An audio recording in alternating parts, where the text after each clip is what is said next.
Hello friends, welcome. நம்ம இன்றைக்கி today கிளாஸில் 12th ஸ்டாண்டர்ட் கம்ப்யூட்டர் சயின்ஸ் வந்துட்டு ஸ்டார்ட் பண்ண போகிறோம். ஸோ இது ஒரு இன்டராக்டிவ் வீடியோ. இந்த வீடியோவில் வந்து நம்ம கைட்லைன்ஸ் மட்டும் நான் சொல்கிறேன். ஸோ நம்ம இது லேட்டஸ்ட் சிலபஸ் தான் நம்ம இதில் பார்க்குறோம். ஸோ லெசன்ஸ் வந்து பார்த்திங்கன்னா சாப்டர்ஸில் யூனிட் வைஸ் வந்துட்டு பிரிச்சிருப்பாங்க. ஸோ இங்கே டேபிள் ஆஃப் கண்டென்ட்ஸில் நம்ம பார்க்குறப்போ உங்களுக்கு யூனிட் 1ல் ப்ராப்ளம் சால்விங் டெக்னிக்ஸ். ஸோ இந்த 4 சாப்டர்ஸுமே வந்து பார்த்திங்கன்னா மெயினாக தியரிட்டிக்கல் கான்செப்ட்ஸ் வந்துட்டு இருக்கும். லாஜிக்கை வந்துட்டு நீங்கள் அண்டர்ஸ்டாண்ட் பண்ணணும் அப்படின்ற மாதிரி பேஸில் தான் வந்துட்டு இருக்கும். கொஞ்சம் லைட்டாக நீங்கள் அண்டர்ஸ்டாண்ட் பண்ணிட்டீங்கனாலே வந்துட்டு உங்களால் வந்துட்டு சக்ஸஸ்ஃபுல்லாக இந்த கொஸ்டின்ஸ் வந்துட்டு இது பண்ண முடியும். ஸோ தியரி பெருசாக இருக்குது அப்படின்ற மாதிரிலாம் வந்துட்டு யோசிக்க வேண்டாம். லாஜிக் அண்டர்ஸ்டாண்ட் பண்ணாலே ஈஸியாக நீங்கள் எழுதிட முடியும். அதே மாதிரி யூனிட் 2ல் வந்துட்டு கோர் பைத்தானை பொறுத்த வரைக்கும் பைத்தானோட control structures and string manipulations, so அதோட ஃபங்க்ஷன்ஸ், ஸோ இதுதான் வந்துட்டு மெயினான கோர் கான்செப்டாக வந்துட்டு இந்த 12th கம்ப்யூட்டர் சயின்ஸில் இருக்க போது. ஸோ இந்த 5, 6, 7, 8 வந்துட்டு கண்டிப்பாக நீங்கள் அவாய்டே பண்ணக்கூடாதுன்னு தான் நான் சொல்வேன். ஸோ யூனிட் 2 வந்துட்டு ரொம்ப முக்கியமானது.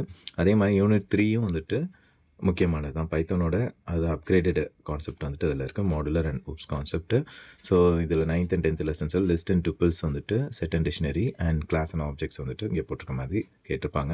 ஸோ 5, 6, 7, 8, 9, 10 வந்துட்டு நீங்கள் கோர் லெசன்ஸ் ஞாபகம் வச்சுக்கோங்க. நெக்ஸ்ட்டு வந்துட்டு யூனிட் 4ல் வந்துட்டு data base and my SQLs. So இதில் வந்து பார்த்தீங்கன்னா எஸ்கியூஎல் கான்செப்டில் வந்து சின்டாக்ஸாக வந்துட்டு கொடுத்துருப்பாங்க. இங்கேயும் வந்துட்டு நம்ம ஒரு ஆஸ் அ ப்ரோக்ராமராக வந்துட்டு எப்படி அந்த சின்டாக்ஸ் வந்துட்டு அப்ளை பண்ணுறோம் அப்படின்ற லாஜிக் தான் இங்கே வந்துட்டு இருக்கும். ஸோ அந்த லாஜிக்கில் வந்துட்டு நீங்கள் ஸ்டடி பண்ணாலே உங்களுக்கு ஈஸியாக கேட்சப் பண்ண முடியும். ஸோ இதில் மெயினாக வந்து அந்த 12th லெசன் வந்து ரொம்ப முக்கியமானது. 13th லெசன்ஸ் வந்து கொஞ்சம் பார்ட்டாக வந்துட்டு கேட்குறாங்க.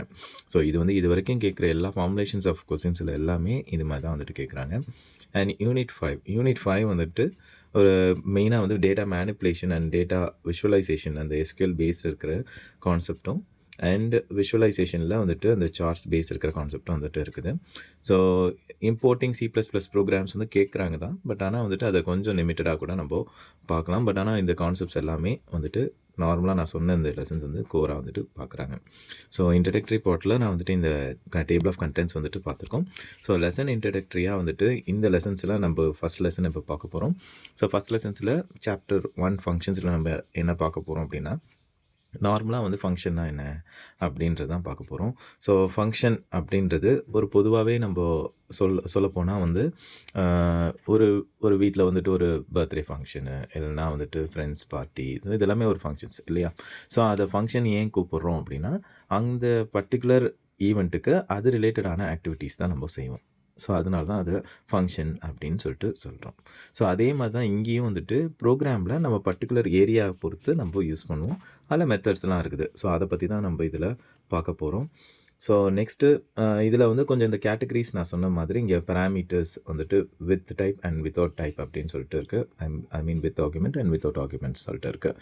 ஸோ பேராமீட்டர் அப்படின்றத கொஞ்சம் நான் முன்னாடி சொன்ன இந்த பர்த்டே பார்ட்டி எக்ஸாம்பிளே வச்சுக்கிட்டோம் அப்படின்னா, ஸோ அந்த பார்ட்டியில் நம்ம ஒரு லிமிட்டேஷன் வைப்போம். ஸோ பட்ஜெட் எப்படி இருக்கணும், அதுக்கப்புறம் இத்தனை பேர் இருக்கணும், ஸோ கேக் வந்துட்டு எவ்வளோக்கு ஆர்டர் பண்ணணும். ஸோ இது மாதிரி ஒவ்வொன்றுக்கும் வந்து ஒரு டிஸ்கிரிப்ஷன் மாதிரி நம்ம லிஸ்ட் அவுட் பண்ணுவோம், கண்டிஷன்ஸ் மாதிரி. ஸோ அது மாதிரி இங்கே ஃபங்க்ஷன்ஸில் பேராமீட்டர் ஒர்க் ஆகும். ஸோ இந்த பேராமீட்டரில் வந்துட்டு ஆர்குமெண்ட்ஸ் அப்படின்றது தான் நான் இப்போ சொன்னதான லிஸ்ட்டு. ஒரு பார்ட்டிக்கு நம்ம என்னென்னலாம் தேவை அப்படின்னு சொல்லிட்டு சொன்னேன். ஸோ அந்த மாதிரி நான் வரது parameter with argument. Without argument அப்படின்னா என்ன அர்த்தம் அப்படின்னா, ஸோ யார் வேணால் வரலாம், அந்த வந்து இப்போ பார்ட்டிக்கு வந்துட்டு அந்த பர்டிகுலர் ஆக்டிவிட்டீஸ்க்கு வந்துட்டு கலந்துக்கலாம். ஸோ அவங்களுக்கு வந்துட்டு பாஸ்கோட் மாதிரி எதுவுமே தேவையில்லை. ஸோ இது மாதிரி செயல்படுறது பேராமீட்டர் வித்தவுட் ஆர்குமெண்ட்ஸ். நெக்ஸ்ட்டு இதில் நம்ம பார்க்க போகிறது இன்டர்ஃபேஸ் அண்ட் இம்ப்ளிமெண்டேஷன். இன்டர்ஃபேஸ்னால் என்ன அப்படின்னு பார்த்தீங்கன்னா, ஒரு அவுட்லைன் வியூ நம்மளால் விசிபிளாக கண்ணால் பார்க்க முடியும். ஸோ ஆனால் வந்து நம்ம அதுக்கு அந்த ஃபங்க்ஷன்ஸ் வந்து நம்ம செயல்படுத்துகிறப்போ நம்ம செயல்படுத்த ஆக்டிவிட்டீஸ்னு இப்போ ஃபார் எக்ஸாம்பிள் நான் மெனுஸ் ஆப் ஓப்பன் பண்ணுறேன். நம்ம கிளிக் தான் பண்ணுறோம், ஸ்க்ரீனை பார்க்குறோம், கிளிக் பண்ணுறோம். ஆனால் உள்ளார என்னென்ன நடக்குது அப்படின்னு சொல்லிட்டு நம்ம போயிட்டு பார்க்கறது கிடையாது. பட் ஆனால் நம்மளுக்கு என்ன விஷயம், ஒரு ஆப்பை கிளிக் பண்ணால் அது ஓப்பன் ஆகணும். ஸோ அதான் இம்ப்ளிமெண்டேஷன். இன்டர்ஃபேஸ்ன்றது அவுட் சைட் வியூ, ஒரு ஆப்பை கிளிக் பண்ணுற மாதிரி ஒரு விசிபிலிட்டி, அதான் இன்டர்ஃபேஸ். அதை கிளிக் பண்ண பிறகு அது இம்ப்ளிமெண்ட் ஆகி ஸ்க்ரீனில் வரது இம்ப்ளிமெண்டேஷன். ஸோ இது என்ன டிஃப்ரென்ஸ்னு சொல்லிட்டு இந்த லெசன்ஸில் பார்க்கலாம். Next pure function and side எஃபெக்ட்ஸ்ன்னு சொல்லிட்டு இம்பியூர் ஃபங்க்ஷன்ஸ்னு சொல்லிட்டு இருக்கு. ஸோ இந்த ஃபங்க்ஷன்ஸை 2 கேட்டகரியில் வந்துட்டு பிரிக்கிறாங்க ஆக்சுவலாக.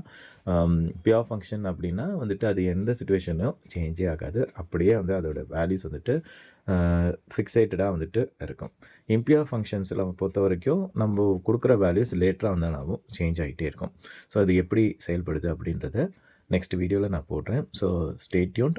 ஸோ இந்த வீடியோவில் உங்களுக்கு என்ன கான்செப்ட் வந்துட்டு புரியலன்னா கூட நீங்கள் எனக்கு கமெண்ட் செஷன்ஸில் சொல்லுங்கள், கண்டிப்பாக ரீச் அவுட் பண்ணுறேன். உங்களுக்கு நான் இப்போ சொன்ன இந்த கான்செப்ட்டில் ஜஸ்ட் இன்ட்ரோ தான் கொடுத்துருக்கேன். ஸோ இதில் உங்களுக்கு எப்படிலாம் வந்துட்டு எக்ஸாம்பிள்ஸ் தோணுதோ அதையும் நீங்கள் கமெண்ட்டில் போடுங்க. ஸோ யாருக்கு நிறையா வந்துட்டு ரீச் அவுட் ஆகுதுன்னு சொல்லிட்டு பார்ப்போம். தேங்க்யூ.